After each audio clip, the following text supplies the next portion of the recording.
up, everybody? It's your girl Ariel Sunflower with my Melanated Bookworm channel, and I'm coming to you with chapter 23 of the Novelist and the Lake House.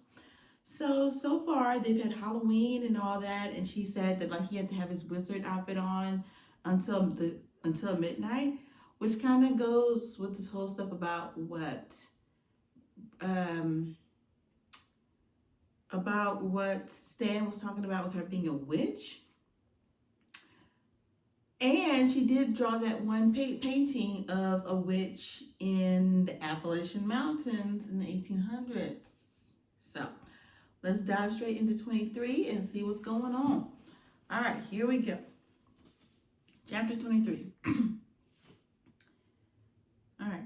The next day, Brady sat at his computer reading what had been typed from what he assumed last night, and he knew it wasn't him, nor could it have been Emily, because they spent all night together.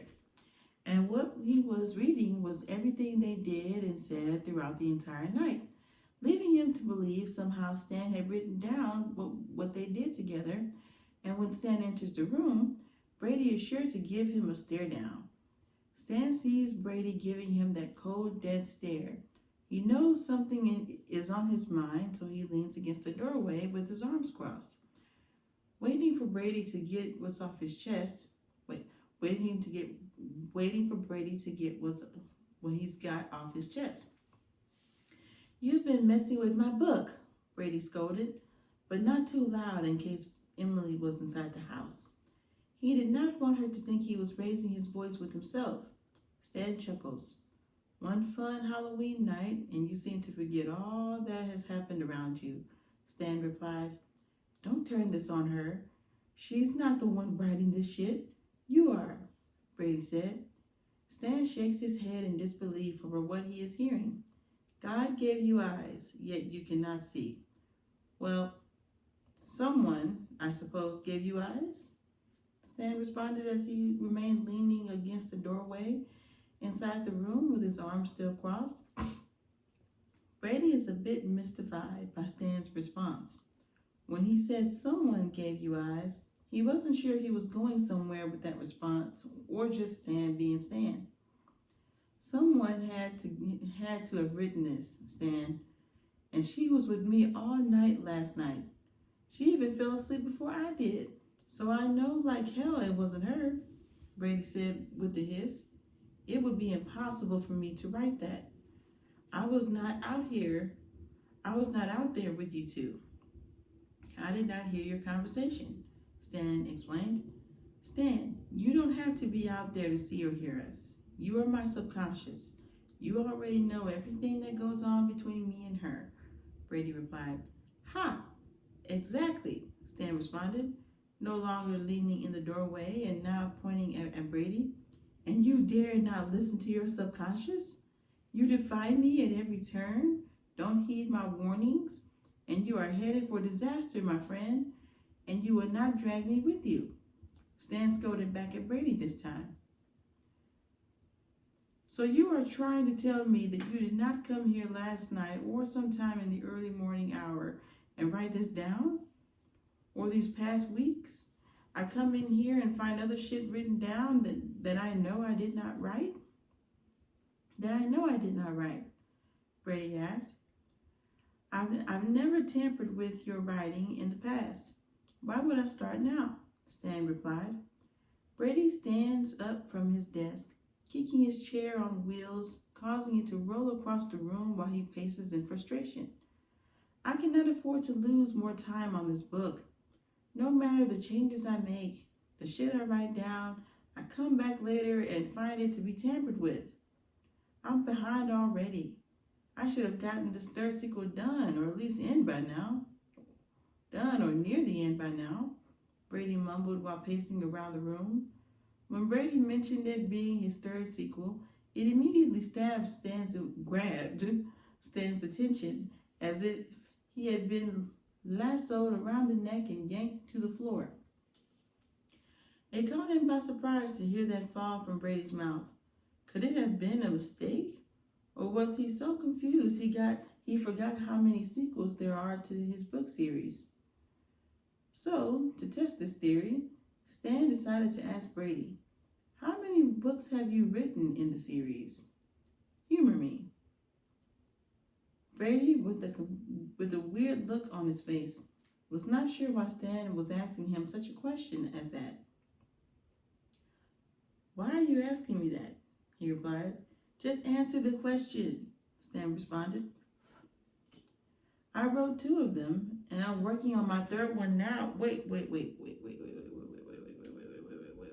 No. Wait.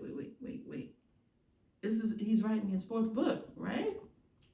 Because it was Tanya, and then it was Cheryl, and then it was somebody else, right? I don't remember. Wait, I wrote it down. Ha ha ha ha. Tanya, Cheryl, Cindy, and now Emily. So, yeah, he's right. He's writing his 4th one. Let's see. "I wrote 2 of them, and I'm working on my 3rd one now. Why?" Brady answered, standing there with a bewildered expression, confused as to why Stan kept asking. Stan sighed. "There have been 3 books. You are currently working on the 4th book now," Stan replied, with a hint of disappointment in his voice, and Brady could sense it. He was not sure why he'd be disappointed in a mistake such as that, even as he turned and looked at his bookshelf and saw 2 of the books. "I was right. I only wrote 2, Brady said. "You wrote 3. Emily borrowed the 3rd book and is reading it." She's already on the 3rd book? Yeah, because I think Cheryl wasn't. I don't know. I am confused. Let's see. Okay, first one was about Tanya. Talking about Tanya. Second one was about Cheryl, which I believe we have Cheryl back there somewhere. 3rd is Cindy. I think the one with Tony is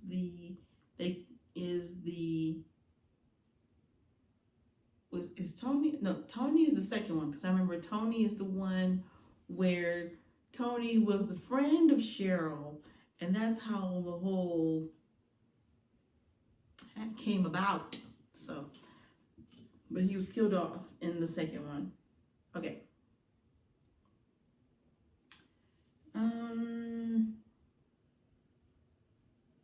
Here we go. You wrote 3. Emily borrowed the 3rd book and is reading it. She read the first 2. Answer me this. Do you remember the first girl in the 1st book? Stan asked. "Yeah, I remember." Brady hesitated. He saw the look Stan was giving him. It was a further look of disappointment. "Cheryl. It was Cheryl," Brady answered. "Something about that spell that Emily did," Brady answered. Stan shook his head in disbelief. Brady could sense that he was wrong by the look Stan gave, but why was Stan seemingly more bothered about him being forgetful than he was with himself? Brady was thinking. It was Tanya. The 2nd book had Cheryl, and the 3rd book had Cindy. Boom, boom, boom, Stan said. Stan noticed something when he mentioned Tanya's name. He immediately realized it was written on Brady's face as though it were tattooed there.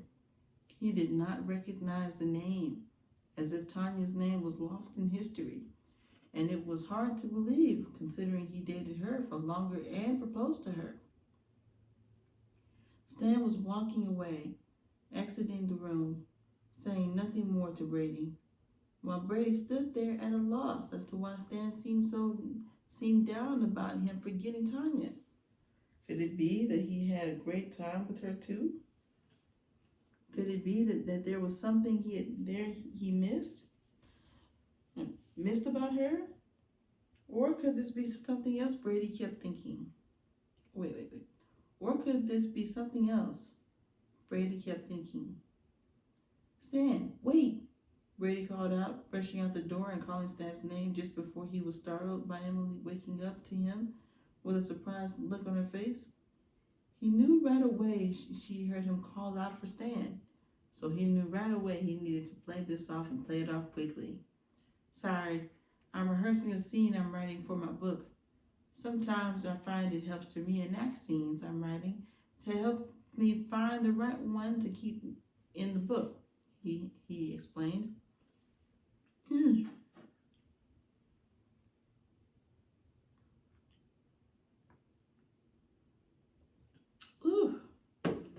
Yeah, he heard you this time. You've been caught red-handed. Red-handed. Let's see. Emily stood there, staring at him momentarily until she started grinning before reaching out and pinching Brady's right cheek. She knows something's up. I mean, she probably casted the spell that got him forgetting in the first place, because Tanya was his favorite one. You authors are so weird, she said before leaving. Brady felt it worked out, and she bought what he told her while watching her walk outside through the living room, out the front door, carrying a few of her painting supplies with her. From how it looked, she was preparing to do some outdoor painting, something he hadn't seen her do much of lately. She does have some of the art, including the nude portrait of him stored away in the room he gave her to use for her art. Lately, she seemed to be reading or fishing. She had noticed the other day that he had seen her through the kitchen window out fishing by the lake when coming out of his room for a break from writing. He had noticed the other day that he had seen her through the kitchen window, out fishing by the lake when coming out of his room for a break from writing. Okay.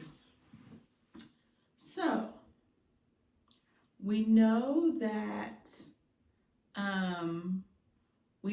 Tanya's spell. Okay, first off, we don't really know if that that Emily really did a spell, right?